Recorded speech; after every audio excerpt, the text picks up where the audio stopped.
Bonjour à vous. Alors, test de son, test d'image.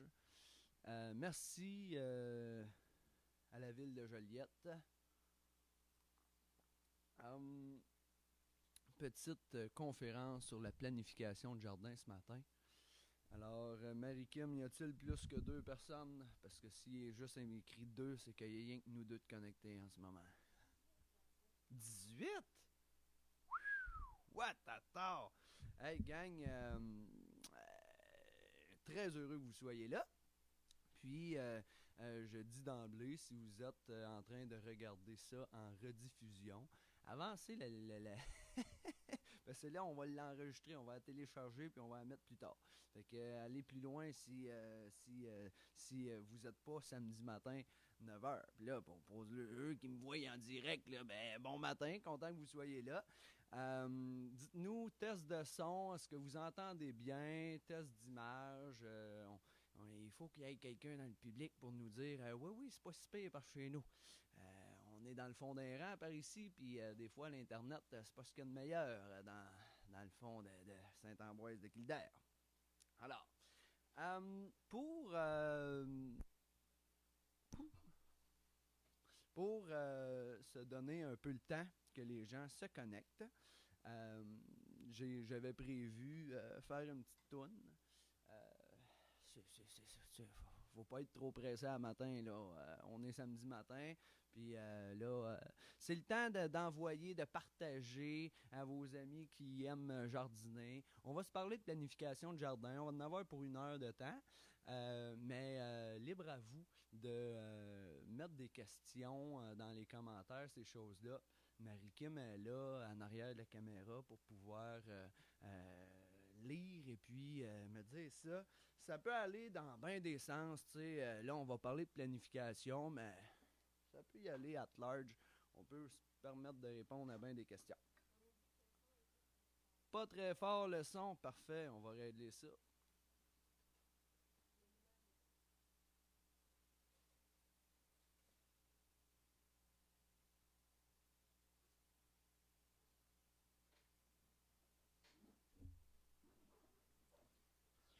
Alright.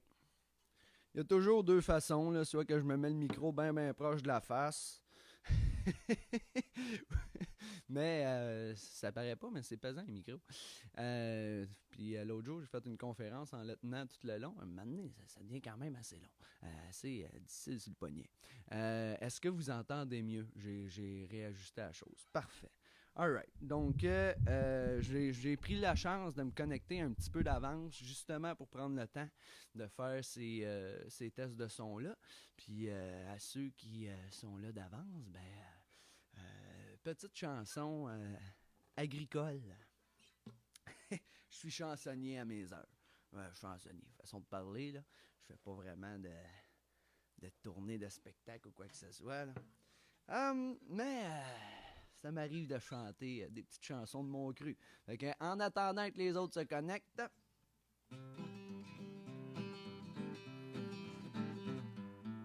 ça fait presque 7 ans que je suis aviculteur. J'ai sauté l'étape d'être gérant pour devenir superviseur. Je suis rendu un big shot. Je suis rendu à coop. Eux autres, ils visent le top. C'est pour ça qu'ils m'ont payé le troc.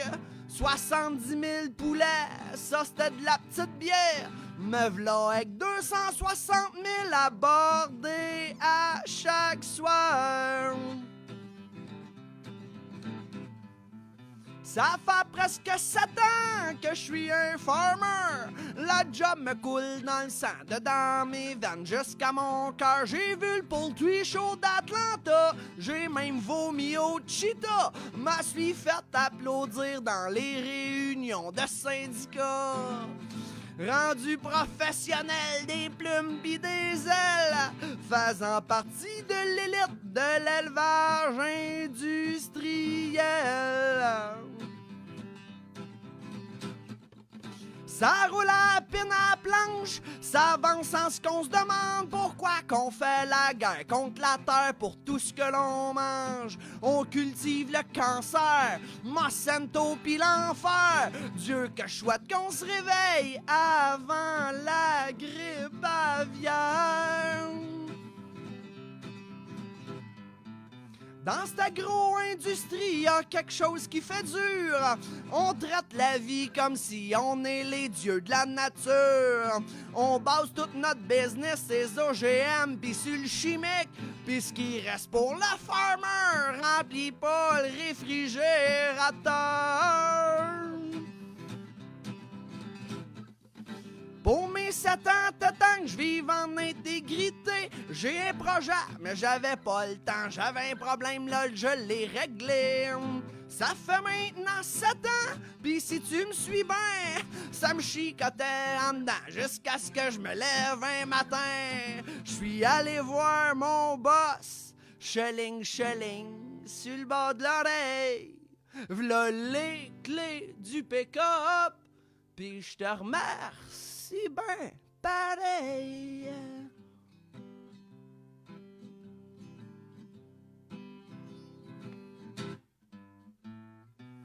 Sais-tu ce qui sera de mon goût qui me fera chanter que tout est tigidou?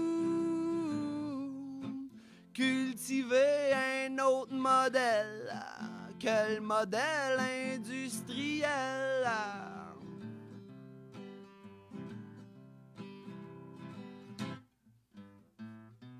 Sais-tu ce qui sera de mon goût qui me fera chanter? Dis de loup. Cultiver ma petite parcelle avec mon chien pis ma belle.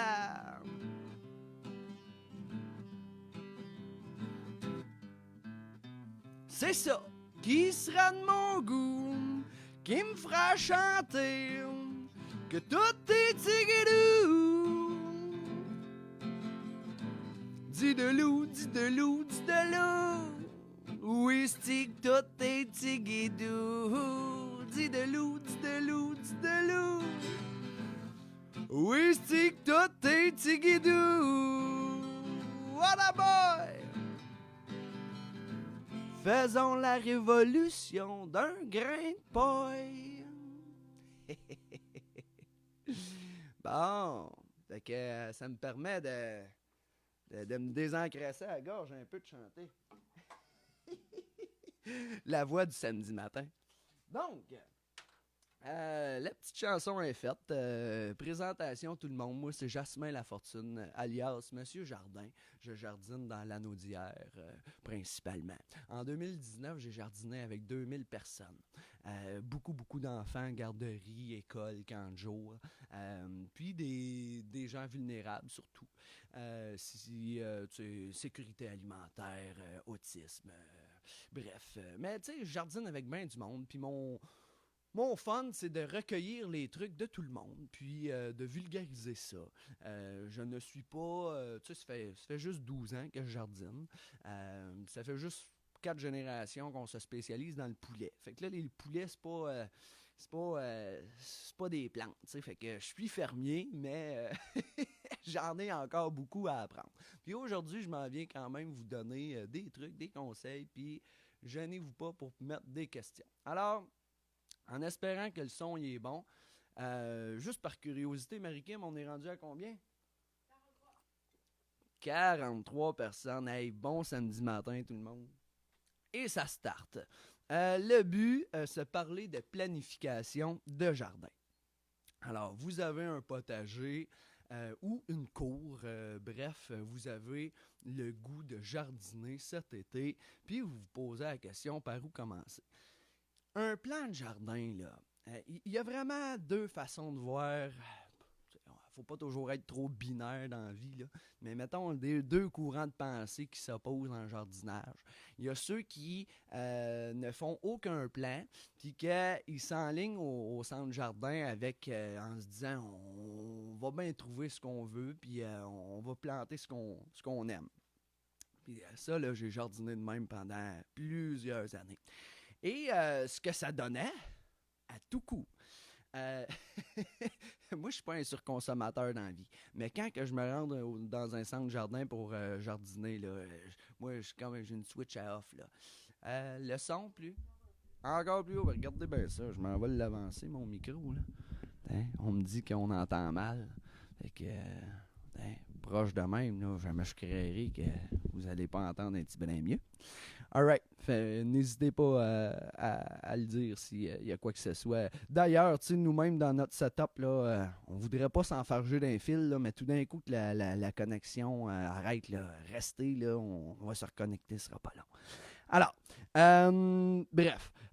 Donc, il y a l'idée de je fais pas de plan, puis je me laisse aller sur mes envies dans mon. Tu sais, quand je vais rentrer au centre jardin. Moi, quand je fais ça, j'en achète toujours trop, donc ça me coûte trop cher. Je finis par pas vouloir perdre mon argent, fait que je plante, mais je vais planter trop serré, souvent, parce que là, je n'ai acheté trop. Puis, fait que je rentre pas, là, tu sais, au niveau production, au niveau monétaire. C'est vraiment pas à son meilleur. De l'autre côté, il y a ceux qu'il faut avoir un esprit un peu plus cartésien. Il faut comme avoir la volonté de s'organiser avant d'aller dans le centre jardin. Puis là, la planification de jardin, ce que ça va nous donner, ben, ça va nous donner, il va falloir regarder différentes choses. Donc, des chartes de compagnonnage. Il va falloir regarder, ça va nous dire aussi quand est-ce qu'on plante quoi, parce que il y a la méthode de « il fait beau en ce samedi, je m'en vais tout planter ». Puis, il y a la méthode de « on va étaler ça sur plusieurs jours ». Si vous voulez une production maximale, il faut vous faire un calendrier de culture, c'est comme le best que vous pouvez avoir. Puis ça prend une liste d'épicerie. Quand on fait notre planification à la maison, ça va nous faire une liste de ce qu'on a besoin d'acheter. Et puis on part avec ça. Puis là, quand on arrive au centre jardin, on est moins tenté par toutes les belles affaires qu'on voudrait planter. Parce que quand on est passionné de jardinage, là, ça n'a plus de fin. Là. Tu veux tout acheter, là, tu veux tout essayer. T'sais. Et d'ailleurs, dans le tout essayer, l'erreur du débutant que j'ai fait, c'est « Ah, je vais essayer ici, ah, je vais essayer ça, ah, je vais essayer... » Puis là, finalement, tu te retrouves avec dans ton jardin comme 80% d'essais, puis 20% de ce que tu sais que tu es capable de faire. Il faudrait que ça soit l'inverse. T'sais. 80% de tu sais que ta production va être bonne, puis 20%, ben, on fait des tests, puis on s'amuse. Alors, on part avec ça. L'idée, je vous invite, là, je suis des petites notes sur mon ordinateur sur le side à côté, c'est pour ça que je vais me tourner un petit brin.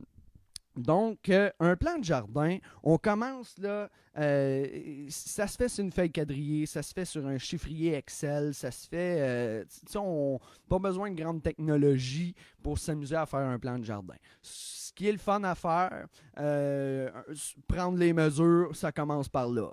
Prendre des mesures, si les mesures de votre terrain sont grands, c'est un grand terrain et tout, Google Maps, puis vous allez pouvoir vous amuser à prendre des mesures. Cliquez sur la map, vous cliquez sur, il y a un point qui se forme, vous cliquez sur le clic droit, puis là, vous pouvez mesurer une distance. Puis là, vous pouvez vous amuser, là, ça c'est pour les grands terrains, vous pouvez tout de suite savoir, même en plein hiver, si ça vous tente, combien votre plate-bande a dure, tu sais, elle est longue comment. Si c'est plus petit, ben, ou peut-être vous le savez déjà d'avance, ben, on prend les mesures au tape, puis là, un casse-tête comme un plan de jardin, c'est un drôle de casse-tête parce que c'est un casse-tête qu'on va nous-mêmes créer les pièces avant de s'amuser à les emboîter ensemble. Okay? C'est l'image que je donne. Donc, ça nous prend les mesures dans notre terrain, mais l'autre pièce là, que ça nous prend, c'est qu'est-ce que ça te tente de manger. Okay? Il ne faut pas planter, tu sais, par exemple, s'il y a juste toi qui aimes les aubergines dans la maison, mets-en pas 10 plants. Il y a une partie de ta famille qui va comme se dire hey, c'est plate le jardin. Faut penser à ça. Fait que le plan de jardin, c'est les grandeurs, puis ça va avec qu'est-ce qu'on veut manger. On met ça sur papier, puis là, on va pouvoir commencer à s'amuser. Pour faire un beau plan de jardin, maintenant que vous avez sur une feuille quadrillée, vous dites, bon, j'ai une parcelle qui est 4 pieds par 10 pieds, une autre parcelle de 10 par 10, j'ai une boîte de 2 par 1, bref, on fait tout ça. Là, on va vouloir savoir ce qu'on veut manger, à quelle quantité à peu près. Ça, là, il y a juste toi pour le savoir. C'est l'expérience qui nous dit est-ce que j'ai eu trop de tomates l'an passé. Puis calculer le nombre de plants. Là, garder un plan de jardin, là, c'est le fun de le garder année après année. Là, c'est ça l'affaire, parce que ça évolue. Puis c'est le premier qui est le plus long à faire, parce que l'an prochain, il va être facile. D'ailleurs, je vous partage un petit truc. Du moment que vous avez vos sur papier, vos grandeurs, là, c'est le temps de le prendre vierge, là, votre plan, là, puis d'en faire des photocopies. Parce que l'an prochain, là, vous ne voulez pas redessiner ça, là, vous voulez partir direct avec votre plan vierge. Ça va être pas mal plus simple. OK? Fait que, on part avec ça. Vous voulez savoir qu'est-ce que vous allez mettre où. Ça, c'est des chartes de compagnonnage que ça prend.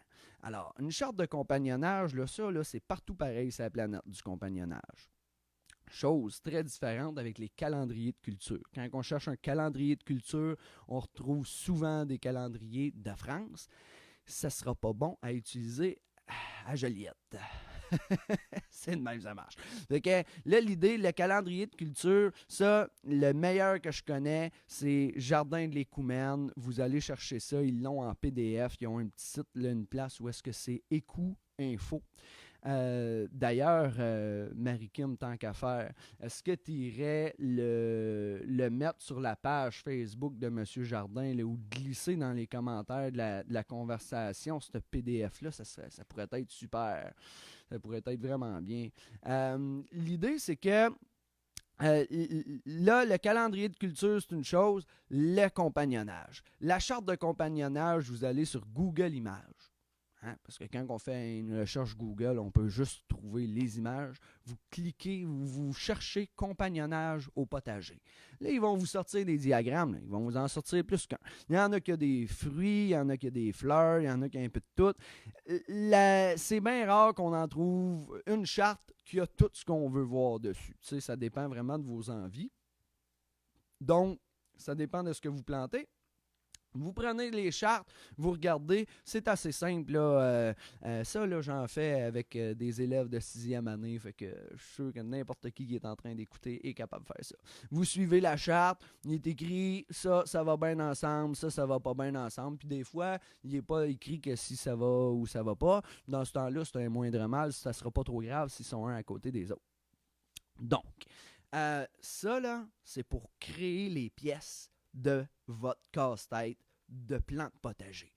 Quand que vous avez ça, là, vous allez avoir, par exemple, là, celui qu'on sait par cœur, c'est mettre du basilic à côté des tomates.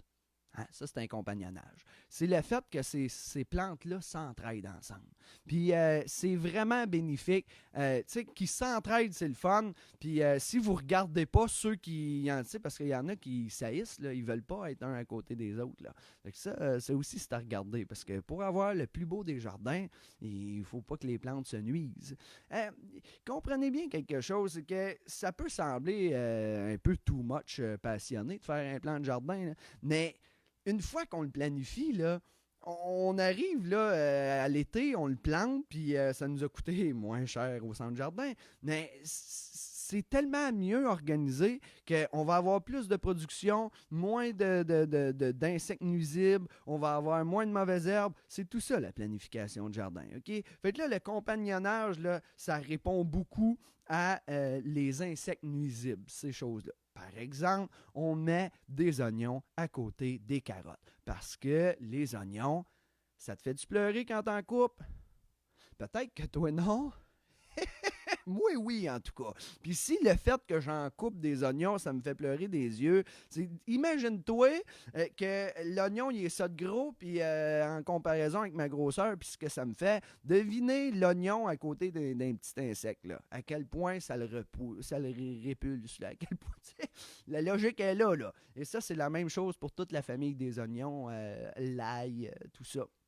Il y a une odeur désagréable et les bébites s'éloignent de ça. Donc, ce genre de compagnonnage-là est super pertinent à adopter dans le jardin.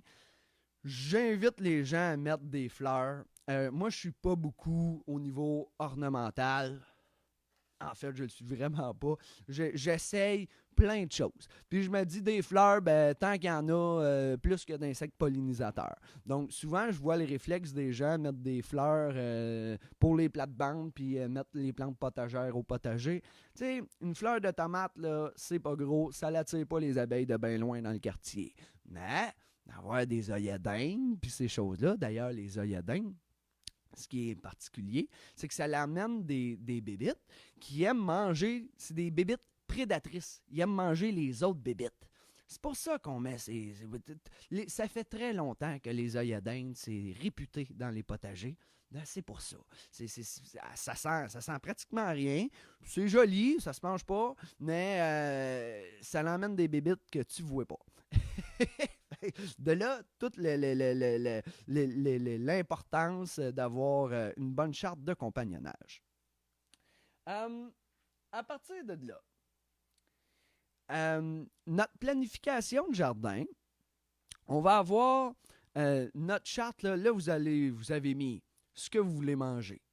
À peu près en proportion. Tu sais, si tu veux juste manger des tomates, fais rien que planter des tomates. Mais si tu as un bac de 3 pieds par 8 pieds, et c'est tout ce que tu as. Mettons, tu as juste ça, un bac 3 pieds par 8 pieds, tu ne mettras pas 4 plants de tomates si tu veux manger une diversité de stock cet été.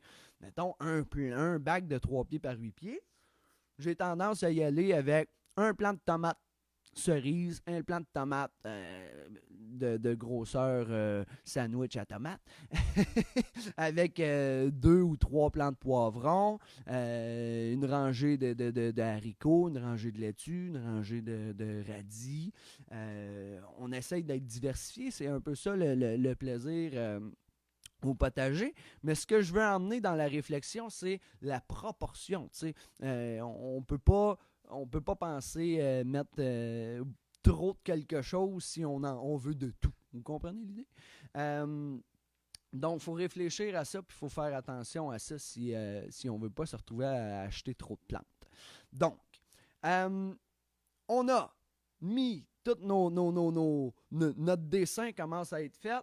Ce qu'on veut là pour les distances, OK? Savoir les distances entre les plantules. Encore là, je vous envoie au calendrier de culture du Jardin de l'Écoumène. Est-ce que tu as réussi, Marie-Kim, à le glisser en PDF? Tu as glissé le lien, parfait, c'est tigrou. Fait que l'idée avec ça, c'est que vous allez voir ce calendrier-là, puis à droite, là, il est écrit, il y a vraiment une longue liste de stock là, d'informations, c'est super pertinent, sur les distances, puis la hauteur des plantules et ces choses-là.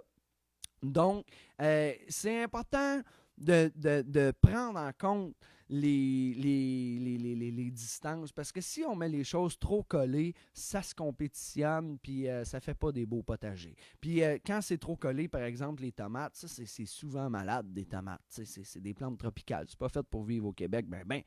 Puis, ce qu'on en vient, c'est que si on met ça trop collé, la maladie pogne là-dedans bien plus, tu sais.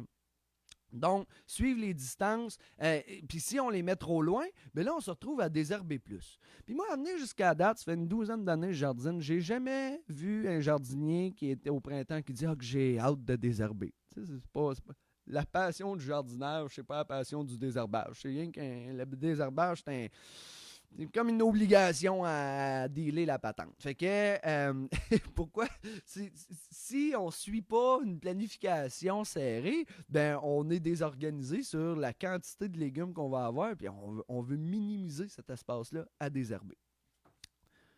Ça, là, je vous le dis, c'est la première fois que c'est le plus difficile. Après ça, ça va être pas mal plus facile.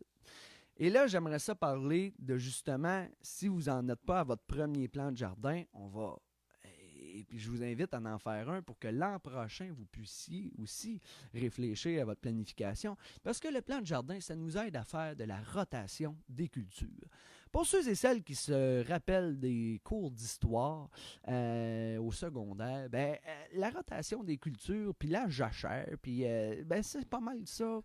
C'est un point tournant entre le Moyen-Âge et la Renaissance. C'est comme... et l'idée là-dedans, c'est que trop toujours mettre les légumes à la même place fait en sorte que les maladies se répandent plus vite, si maladie il y a.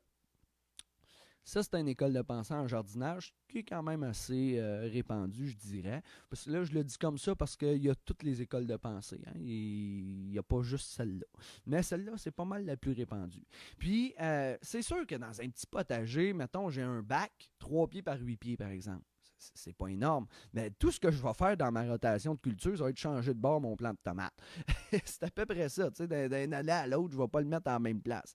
Il faut comprendre que quand on fait un potager diversifié, la rotation des cultures, on peut pas. Je ne mettrai pas mon plant de tomates à 20 pieds de l'an passé si j'ai rien qu'un bac de 3 pieds par 8 pieds.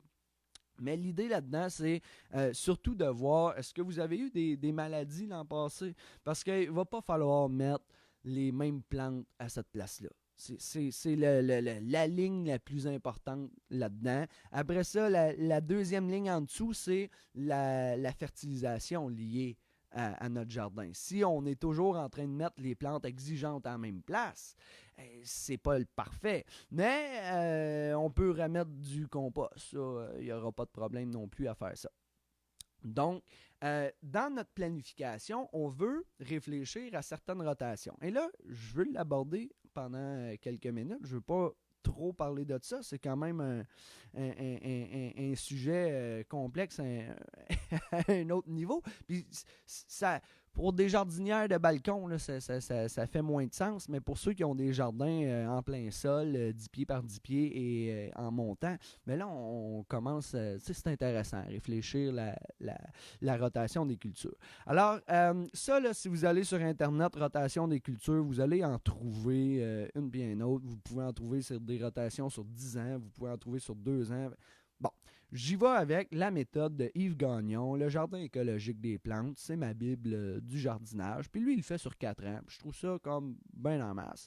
Je trouve ça bien pertinent. Là, est-ce que tu serais capable de mettre la photo? Là, on sait que est en quelque part dans notre conférence. On pourrait peut-être la poster sur le groupe en même temps. Regardez bien ça. Je vais vous l'expliquer, puis au travers de ça, on va vous mettre ça dans les liens en commentaire. Si on dit que la première année, on divise ça en 4 ans. La première année, on va mettre nos légumes exigeants. Là, tu te demandes peut-être, c'est quoi ça, les légumes exigeants? On va te le dire. Ben, la grosse ligne, là, bien simple, là, je te vulgarise ça, OK? C'est tout ce qui vient en premier sur une plante, c'est plus facile. OK? Regarde ça. Ce qui vient en premier, c'est une racine, c'est une tige, puis une feuille. Donc, de la salade, c'est pas exigeant. Des carottes, c'est pas exigeant. OK? Ce qui vient après, la feuille, la tige, puis la racine, ça va être une fleur. Puis ça va être, après la fleur, qui va avoir été fécondée, ça va être un fruit. Donc, un chou, c'est un chou-fleur. C'est une fleur. Un brocoli, c'est une fleur. Après ça, une tomate. On me pose encore la question, est-ce qu'une tomate, c'est un fruit ou un légume? Puis là, il y a les enfants, deux adultes aussi qui me posent la question. On va se le dire bien franchement. C'est simple, là, si je mets mon chapeau de biologiste, il n'y en a pas, ça n'existe pas des légumes. Il y a des fruits, il y a des tiges, il y a des feuilles, puis il y a des racines. Et la tomate est un fruit au niveau biologique. Mais si je mets mon chapeau de cuisinier, la tomate est un légume. OK? Fait que là, ben, la réponse, c'est quel chapeau décides-tu de mettre ce matin? Alors, à partir de là, ben, concombre, c'est exigeant. Citrouille, c'est exigeant. Zucchini, c'est exigeant. Poivron, aubergine, c'est exigeant. Là, il y a la patate. La patate, là, Montignac, il dit de ne pas manger de patate. Hein? Sais-tu pourquoi? Parce que la patate, là, c'est un organe, c'est un tubercule, hein? C'est pas une racine. Ça sert à emmagasiner de l'énergie. OK? Fait que la patate, c'est un solanacée, comme une tomate, c'est exigeant. OK? Fait que là, c'est pas comme une racine. Hein? Il y a toujours une exception, hein, quelque part. Bon. Là, les légumes exigeants, c'est ta première année. OK? Mais là, on va alterner. Après les légumes exigeants, on va y mettre ce qu'on pourrait appeler toutes les légumineuses. Les haricots, les pois, c'est des légumineuses. Les légumineuses, là, ce que ça a de particulier, c'est que, tu sais, les produits chimiques qu'on met dans les champs, on met de l'azote, OK? Puis ça, là, pour faire de l'azote en laboratoire, là, l'énergie qu'on dépense en fou, là, c'est incroyable. C'est incroyable ce que l'humain est prêt à dépenser pour pouvoir faire ce que la nature fait. Parce que la légumineuse, elle, ce qu'elle fait, c'est prendre l'azote de l'air puis te le foutre dans le jardin, dans la terre. Fait que mettre un haricot, tu es en train de fertiliser ton jardin. Fait que ça va être à ta deuxième année. Tu commences par des légumes exigeants à la première. Deuxième année, tu refertilises avec les légumineuses, des haricots, des petits pois, ces choses-là. Du soya, hein? Ça fait partie des légumineuses. Après ça, on va y aller avec un légume qui ne sera pas exigeant. Fait qu'on peut y aller avec un légume feuille, les salades, ces choses-là. Ou, tu sais, la mathématique, là, c'est d'alterner. Fait que une fois que tu as refertilisé, tu y vas avec un légume racine ou un légume feuille, puis l'autre année d'ensuite, tu peux y aller avec l'autre qui te reste. Là, ça, c'est en 4. Là, okay? Exigeant, refertilisation, pas exigeant, et on recommence comme ça.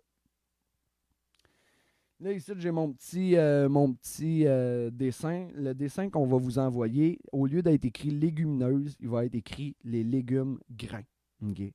Puis le dessin qu'on vous envoie, là, il commence pas la première année, c'est la tomate, mais moi, la tomate, là, c'est le légume qu'on a le plus dans nos potagers domestiques. Fait que quand je lis mon tableau, je commence par la tomate, puis je mets en un là, puis là, je suis.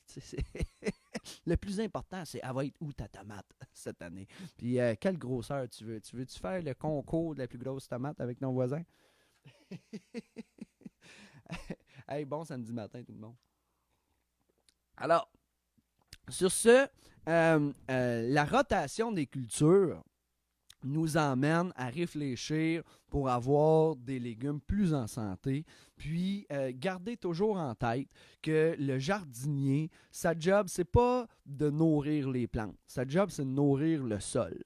Le sol, il va s'en occuper des plantes. En fait, le sol a besoin des plantes pour pouvoir survivre. Fait que il va s'arranger pour qu'ils soient en santé, tes plantes, si tu t'occupes à ce que ton sol soit en santé. Alors, la rotation des cultures va aider à ça. On a notre plan de jardin. Il y a du monde qui peuvent s'amuser à le faire sur mesure, sur Excel. On peut s'amuser vraiment de différentes façons. Puis là, au travers des chartes que je vous disais tantôt, on veut avoir un calendrier de culture. Puis là, ce calendrier-là, encore, je vous renvoie à l'écoumène. Le réflexe, c'est... j'ai des réflexes. La façon qu'on m'a montré de jardiner quand j'étais jeune, c'était « Hey, on est samedi, il fait beau, puis go, on plante tout. » C'est vraiment pas la meilleure des façons. Si vous souhaitez avoir plus de légumes puis plus de récoltes, voyez à planter les choses quand c'est le bon moment. Okay? Là, en ce moment-là, c'est le temps de planter les oignons. Okay? C'est si votre sol est chaud, c'est le temps de planter les oignons. Il y a de ces plantes qui ne craignent pas le froid. La laitue, ça ne craint pas le froid. Ça a une sève qui est salée, puis même s'il fait -2, -3, ça t'offre. Bon, ça t'offre pas à -10, là, mais c'est capable de survivre à des froids. Là, le calendrier de culture, ce que ça vous donne, c'est que moi, ce que je vous invite à faire, c'est à la suite de la ligne de « moi, je veux manger des tomates », ben là, tu regardes sur le jardin de l'écoumène, la charte, tu dis « bon, ben c'est quand est-ce que je peux planter mes tomates ». Tout ce qui est plantules, les plantules de concombre, les plantes de tomates, ces choses-là, légumes fruits, là, ça va tout après les risques de gel. Le risque de gel, cette année, la pleine lune, c'est le 4 juin, si je me rappelle bien. Les pleines lunes, là, quand il n'y a pas de nuages, il fait plus froid. Okay? C'est le même, c'était astrologique, c'est ça. Puis, astronomique, astrologique, astronomique. En tout cas, désolé. Alors, et ce qu'il faut comprendre, c'est que ça se peut qu'il n'y ait pas de risque de gel le 4 juin. Là, si on a une belle couverture de nuages, là, on va être à l'aise, puis il n'y aura pas de gel. Mais ça se peut qu'il y en ait un. Puis si tu es prête à prendre le risque, ben tu sais, tu peux les planter là, à mi-mai, fin mai, puis là te dire, hey, si Météo Média il me dit un risque de gel, je vais aller mettre une couverture par-dessus mon plant de tomate. Ça, c'est faisable. Mais si tu veux pas te casser la graine, comme on dit vulgairement, ben l'idée là-dedans, c'est que tu vas tout simplement attendre que les risques de gel passent. Puis ça, c'est 2 jours à peu près après la dernière pleine lune. Puis là, la pleine lune, il faut que tu regardes soit au mois de mai, soit au mois de juin. Il n'y aura pas un risque de gel si la pleine lune est un 20 juin, mais il peut y avoir un risque de gel si la pleine lune est un 4, 5, 6, 7 juin. Je sais pas si vous vous rappelez l'an passé à quel point c'était frette, le 8 juin, on plantait avec des tucs. Là. Tu sais, c'était fou un peu. Puis, si la pleine lune, à ta fin mai, mettons, un 19-20 mai, ben là, c'est pas si pire. Là, on peut planter plus tôt cette année-là. Vous comprenez l'idée?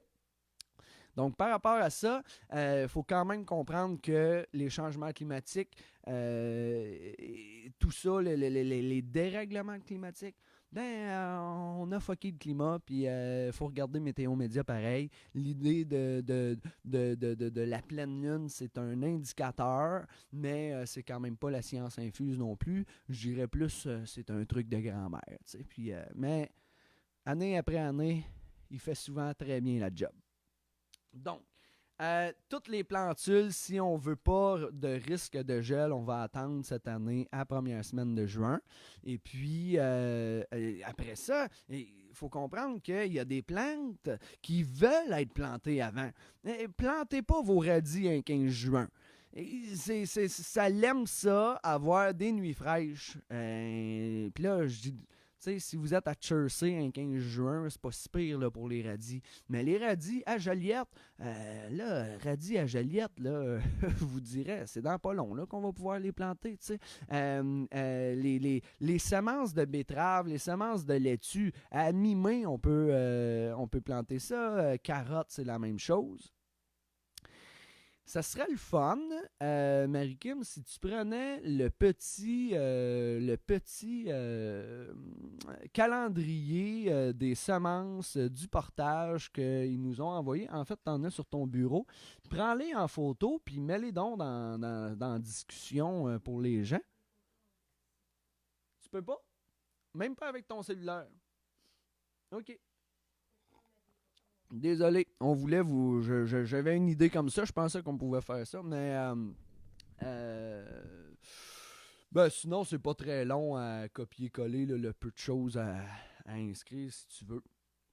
Donc, l'idée avec ça, c'est que ça nous fait un calendrier de culture. Par exemple, là, moi, là, mon premier jardin, des pois sucrés, là, quand j'ai planté ça, là, ça a été une révélation. Des pois mange-tout à l'épicerie, à mon humble avis, c'est pas mangeable.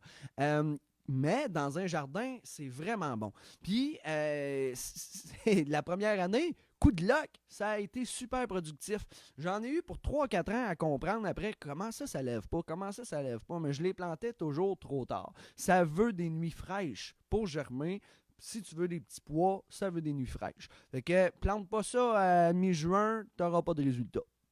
Alors, le calendrier de culture, il est là pour ça, pour pouvoir apprendre tranquillement. Bon, j'ai écrit que je voulais manger des petits pois. Mon calendrier de culture, il me propose de le planter à peu près à telle date, puis c'est à peu près à telle date que je m'en vais le planter. À mettre dans notre mathématique. Alors, une fois que vous avez ça, là, ça vous donne un plan de jardin avec des plants de tomates qui sont bien distancés. Ça vous dit combien de plants de tomates vous allez pouvoir. Vous avez une liste d'épicerie. Dans votre casse-tête, vous allez finir avec une liste de qu'est-ce que je vais planter, à quelle place que je vais le planter, quand que je vais le planter, puis combien que je vais en planter. si vous faites cet exercice-là chez vous, là, la saison de culture, un vrai passionné va faire ça pendant qu'il y a de la neige, OK? Là, on est au début même, mais il n'est pas trop tard. Et un vrai passionné, il fait ça pendant l'hiver. Puis là, tu arrives au centre jardin, là, puis là, tu as ta liste, là, puis tu achètes exactement ce que tu as besoin.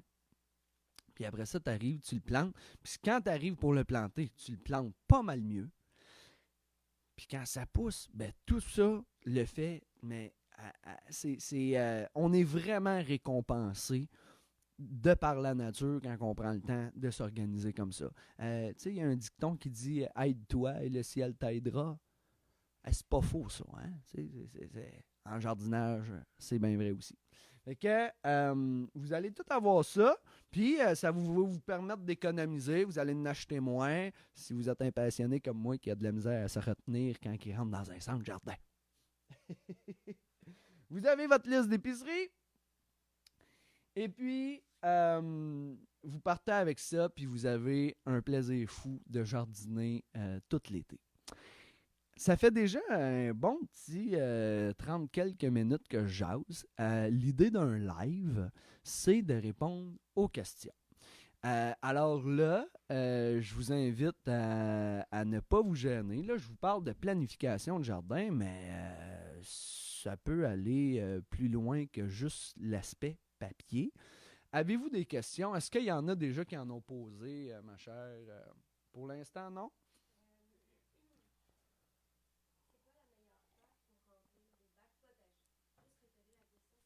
Ouais. Quelle est la meilleure terre pour remplir des bacs potagers? C'est celle de la coop de solidarité Jardinon, bien sûr. En fait, pour ceux qui ont des projets de plus grande envergure, on livre jusqu'à 2 verges cubes. Une verge cube, c'est 27 pieds carrés. C'est une terre à jardin qui est issue d'un compost de feuilles mortes, qui est très léger. C'est ce que nous, on offre à la coop Jardinon. Sinon, on peut aller en petit bac. Il va y avoir des poches de terre à jardin dans les centres jardins. C'est quand même bien. Je le dis comme ça parce que je suis de ceux qui minimisent l'utilisation de la mousse de tourbe. Puis, il y a ces entreprises qui mettent de la mousse de tourbe à tout vent. Ils en mettent dans tout leur terreau. Puis, tu sais, à un moment donné, là, la tourbière, là, elle répond à des besoins écologiques de notre planète. Puis, il faudrait laisser la tourbe à sa place. Donc, j'essaye. Faites attention quand vous arrivez au centre jardin de ce que vous allez acheter, essayez qu'il y ait moins de mousse de tourbe possible. Mais tu sais, encore, quand c'est un tout petit potager en bac, c'est quand même pas si pire. C'est pas trop grave. Faites attention, je vais y aller avec une contre-indication. Si vous avez un gros projet, il y aura des contracteurs en excavation qui vont vous dire « Ben oui, je peux vous emmener un topsoil. » Ça, là, j'ai vu du monde s'acheter ça, là, c'est pauvre, là, c'est pauvre, là, c'est ça, puis le désert, là, tu sais, t'emmènes une terre, là, souvent remplie de mauvaises herbes. Ça, c'est très dur d'avoir de la terre en vrac, pas de mauvaises herbes, on va se le dire, là. Nous-mêmes, on ne réussit pas à en offrir une exactement sans mauvaises herbes. Puis les sacs à jardin non plus, là, vous allez avoir des mauvaises herbes qui peuvent sortir de là, puis des assez spéciales même des fois. Il y a comme une corrélation sur plus loin vient ta poche de terre, puis plus bizarre peuvent être tes mauvaises herbes. C'est comme ça. Donc, le topsoil, à grand coup de 10 roues, réfléchissez à rajouter du compost. À vrai dire, là, que vous avez un bon sol ou un mauvais sol, qu'il soit sableux, argileux, la solution est toujours la même, rajouter du compost. Puis du compost, on offre en vrac, on a dans les différents centres jardins, puis il y a différents prix, puis le prix est pas mal aligné avec la qualité de nutritive. Donc, moi, là, je vous donnerai 0 truc sur les petites poudres chimiques à mettre dans un potager. J'en utilise pas. Ce que je prends, c'est du compost. Fait que les composts de crevettes, sont dans les très bons composts. À l'inverse, mettons, dans les moins chers, on va avoir des composts de fumier de mouton. C'est un peu moins nutritif, mais ça fait bien la job aussi, tu sais, puis je vais l'utiliser à différentes échelles, t'sais. Donc, je reviens à la question, quelle terre qu'on met? La meilleure terre, je vous dirais, c'est pour un projet là, de moyenne envergure à grosse envergure, là, la meilleure terre, c'est la plus proche.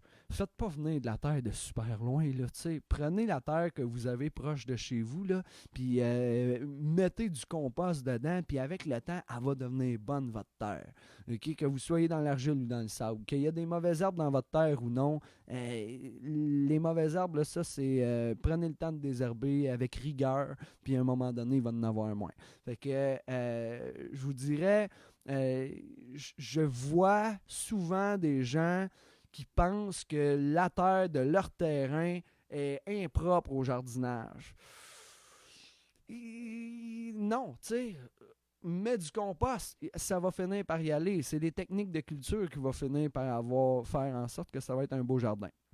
Par exemple, si on se fait un bac potager, puis que là, moi, des bacs potagers, j'en installe sur de l'asphalte, là, des fois. Il y a rien que ça de disponible dans le cours d'école de l'asphalte. Non, mais on se met un 16 pouces de terre, puis là, on va y aller.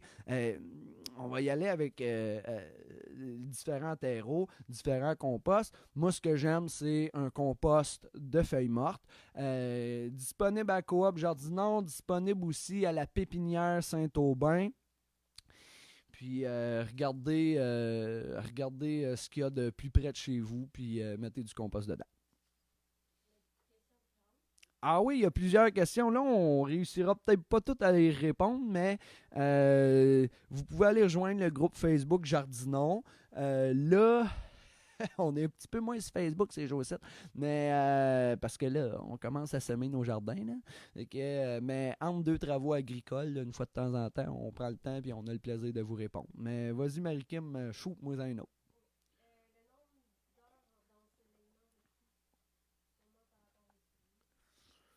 Le nombre d'heures requis pour un potager. Puis là, je reviens à la logique de fertilisation parce qu'elle est la même un peu dans la luminosité. Nos plantes, elles ont été domestiquées, ça fait très longtemps. Puis, à chaque fois qu'on a domestiqué une plante, on s'est dit, hey, les plantes aiment le soleil, on va y mettre plein soleil. Fait que un plant de tomate, un plant de laitue, c'est habitué pour un agriculteur d'être plein soleil. Mais c'est pas vrai que sur notre terrain en ville, qu'on a du plein soleil partout. Puis des fois, on va avoir une petite plate-bande un petit peu plus ombragée sur le bord de la maison, puis là, en arrière, il y a un petit peu plus de soleil. Puis là, on se pose la question, où est-ce que je mettrais les choses? La logique, c'est que tout ce qui vient en premier sur la plante est beaucoup plus facile à faire. Donc, un plant de laitue, ça a besoin de moins de soleil qu'un plant de tomate. Un plant de tomate cerise a besoin de moins de soleil qu'un plant de grosses tomates. Vous voyez la logique?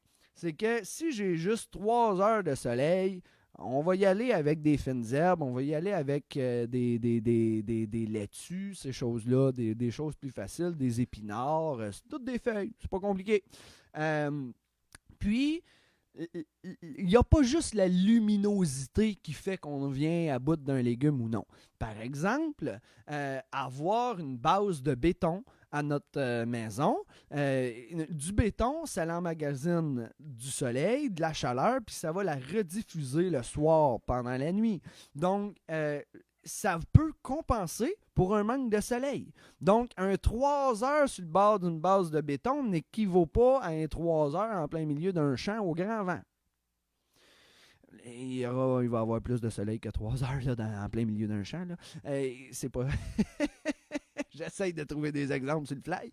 L'idée là-dedans, c'est que il y a juste une façon, puis c'est de le tester. Fait que regardez les places où est-ce qu'il y a le plus de soleil possible, ben vous mettez vos légumes plus exigeants à cette place-là.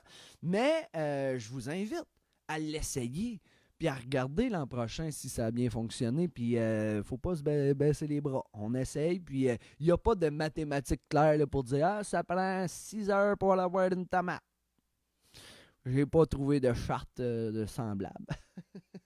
Autre question, ma chère.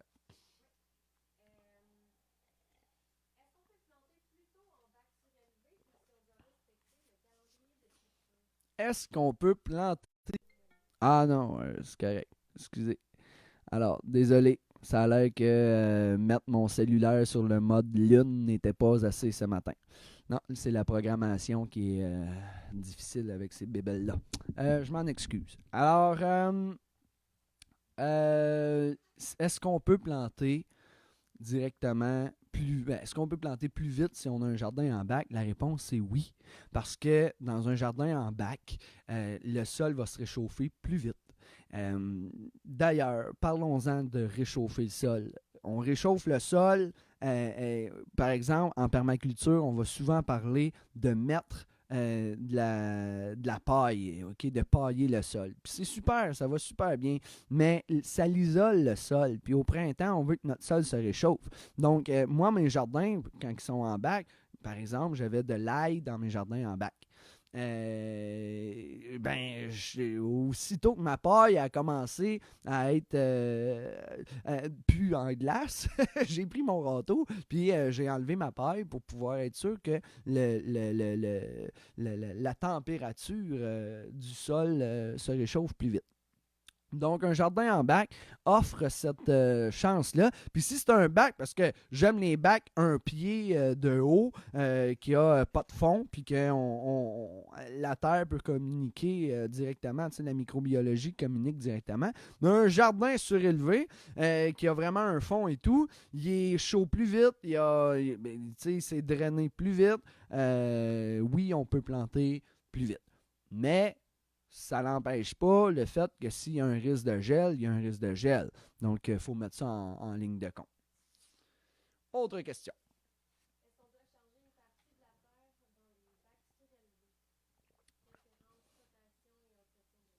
Est-ce que nous devons changer la terre dans les bacs? Alors, oui, il faut le faire. J'ai d'ailleurs une petite conférence qui a été postée sur la page Facebook de Monsieur Jardin et le groupe Facebook de Jardinon et l'espace blog de coopjardinon.com. L'idée, c'est que c'est les travaux printaniers. On en parle, c'est de dire, oui, là, à un moment donné, le jardin qui est en bac, il ne réussit pas à communiquer avec la vie de la Terre. Okay? C'est la microbiologie, là, elle veut avoir accès à la terre. Puis, quand on a un jardin qui est surélevé en bac, elle l'a pas. Fait que la fécondité du sol a fini par dégringoler un moment donné. Il va falloir changer notre terre. Moi, j'ai souvent entendu la mathématique de 1/3 aux 3 ans. Puis j'y repensais cette semaine, suite en faisant ma conférence, je me réécoutais, je me disais, tu sais, au final, je serais plus du genre à changer un 5e à chaque année. Tu sais, toujours rajouter un peu plus de compost que je mettrais dans un jardin en plein sol, tu sais, pour être certain qu'il y ait plus de vie. Donc, faites le calcul, là, ça dépend de ce qu'on va planter, hein, aussi, évidemment, parce que trop de compost, les radis, ils n'aimeront pas ça. Mais un plant de concombre, ça peut directement être planté dans le compost. Il n'y aura pas de problème avec ça. Donc, la réponse claire à la question, c'est devons-nous changer la terre du bac? Oui. Puis, il y a une mathématique qui est souvent soulevée, c'est 1/3 aux 3 ans. On peut faire ça à chaque année ou aux 2 ans, ou peu importe. Vous voyez votre mathématique et voyez avec l'expérience que vous en tirez comment que ça va bien ou pas bien chez vous. Autre question.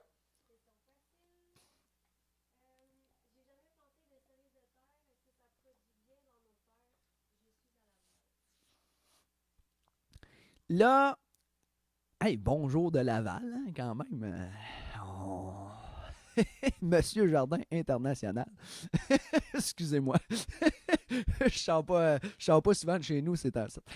En tant que tel, là, tu sais, être à Laval, ce qui est hot, c'est que vous avez toute la chaleur des Grands Lacs qui vous descend par le fleuve, puis vous pouvez planter plus tôt. Ça ne me dit pas le type de sol que tu as chez vous. Si tu es dans l'espace, il y a le fond de Laval qui a encore un petit brin de campagne. Probablement que ton sol... Si tu as la chance d'avoir un sol qui n'a pas été dénaturé, là, je veux dire, ce serait le sol qui était là quand les colons sont arrivés. Wow, tu as probablement un fichu de bon sol. T'sais. Mais aussitôt qu'on construit des maisons neuves, aussitôt qu'on fait un développement, on remblaye souvent avec du sable, puis un sable là, de fond de carrière là, plus mort qu'un désert. Là, fait que ça ne dit pas le type de sol. Mais après ça, des cerises de terre, mets-y du compost. Les cerises de terre sont des solanacées dans la famille des tomates. Donc, c'est une plante exigeante parce que ça vient aussi d'un petit fruit après une fleur qui a été fécondée par une abeille. Fait que, avec ça, mettez du compost, elle va aimer ça. Ça produit-tu beaucoup? Habituellement, oui. OK? Puis, dites-vous bien une chose, c'est que les cerises de terre qui tombent à terre, elles vont faire des plantules de cerises de terre l'an prochain. Fait que, mais ça sera pas si facile que ça, récolter dès la deuxième année. Il va falloir quand même faire des plantes à l'intérieur. Là.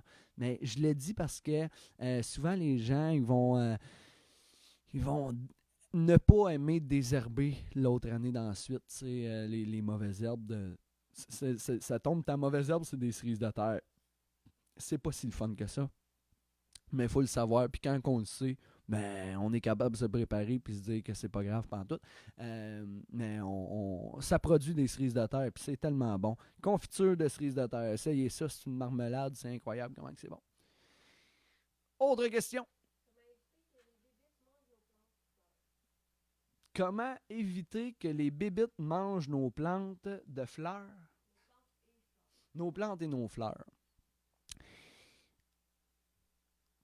Je vais vous emmener là exactement où est-ce que je suis personnellement par rapport aux bébites. Je ne suis pas un grand connaissant des bébites parce que les désordres physiologiques, puis toutes ces affaires-là, les maladies, ces affaires-là, quand on a 20 sortes de légumes dans un jardin, puis qu'on essaye de toutes les apprendre, mais qu'on veut aussi récolter de tout. Quand que j'ai un problème de bébite, mon réflexe, ça va être de regarder là où j'ai de la productivité, puis de me concentrer sur cette productivité-là. Puis quand il y a de la bébite, là, j'y travaille moins. Mais il y a quand même des bébites que j'ai pris le temps de m'attarder. Je vous dirais l'altix. Hey, non, 2 secondes. Si je pars là-dessus, je pars pour 1 heure. Là, je vais vous faire quelque chose avec vous. Je vais vous donner un site de référence. espacepourlavie.ca du jardin botanique. C'est un service professionnel des fiches techniques. Quand j'ai vraiment un problème de bébite, c'est là que je vais voir. Puis ils vont même jusqu'à te donner, tu sais, quand que tu te mets en guerre contre la bébite, faut que tu comprennes quand est-ce qu'elle aime ça, jouer au petit lapin puis copuler, OK? Puis là ta guerre, là, c'est des poignées soit bien jeunes ou avant qu'ils pondent. Puis là, il y a tout un processus. Fait que si ça revient année, après une plante que t'aimes en plus, garde, je t'invite à aller espacepourlavie.ca. Puis, parler des bébites, là, dehors, là, en ce moment, les bébites, ils rushent, là. On va en parler dans un autre live. Ça vous va? On la garde, cette question-là. On va en parler un autre tantôt. Je peux en parler pendant 1 heure de temps. Autre question.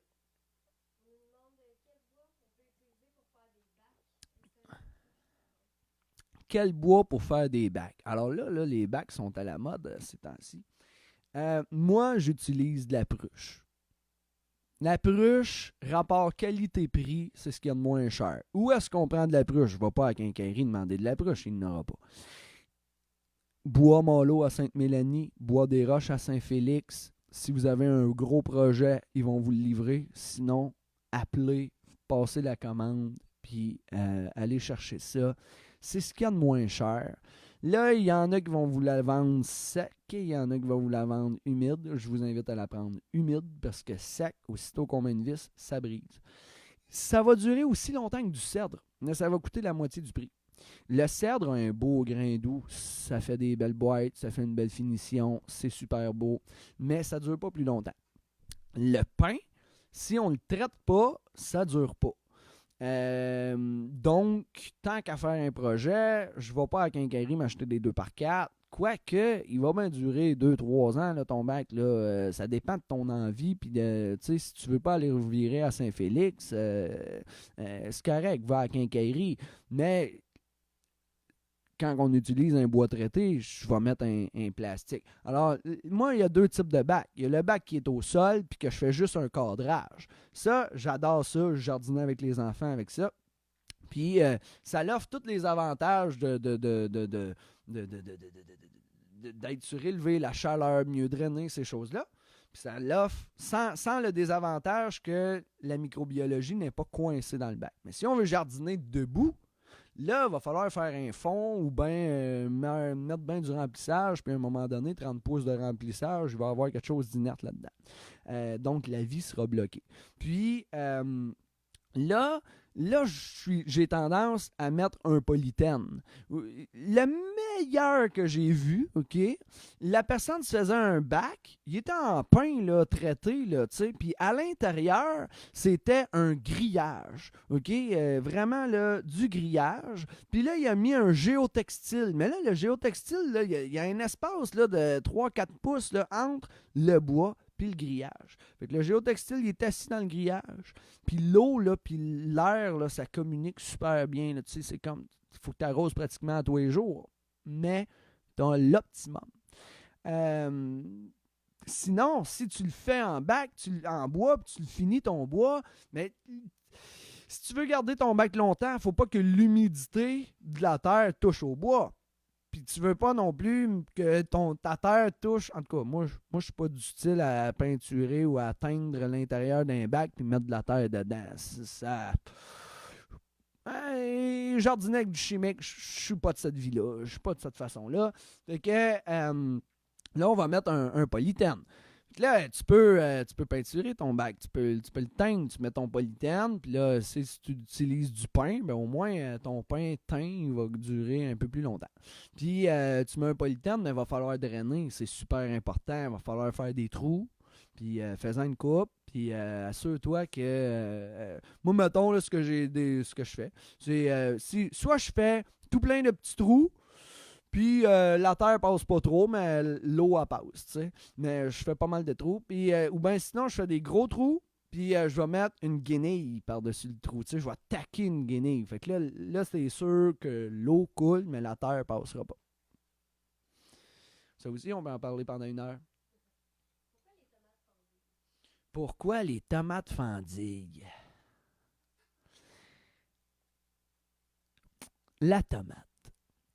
La tomate, là, si on l'arrose jamais, qu'il y a une sécheresse, puis que là, à un moment donné, là, aujourd'hui, on est rendu avec des super pluies abondantes, là. Ben, si la plante n'est pas prête à ça, ben là, elle se gorge d'eau, puis là, elle va fendiller. Ça, juste ça, ça peut être un défi. Une façon de régler ce défi-là, c'est des arroser une fois de temps en temps nos tomates, puis elle va être prête à emmagasiner de l'eau. Ça peut être une des raisons. Il n'y a pas juste cette raison-là. Mais les raisons qui pourraient être des carences en nutriments ou ces choses-là. Réglons 95% des problèmes qu'on a avec nos tomates en mettant du compost aux 2 semaines. Une poignée de main de compost à base du plant. On prend notre griffe, on va griffer autour du plant. Le compost va être incorporé autour de la plante. Si vous faites ça avec tous vos légumes exigeants, mais les tomates, là, vous allez régler bien des problèmes. les couleurs, les pourritures apicales, plein de problèmes de compost. C'est rien que ça qui manquait.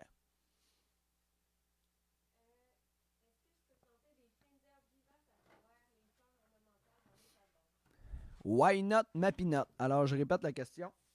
C'est, est-ce qu'on peut planter des plantes, des fines herbes au travers des plantes ornementales? Certainement. Fais-toi du fun. Une dernière question, ma chère.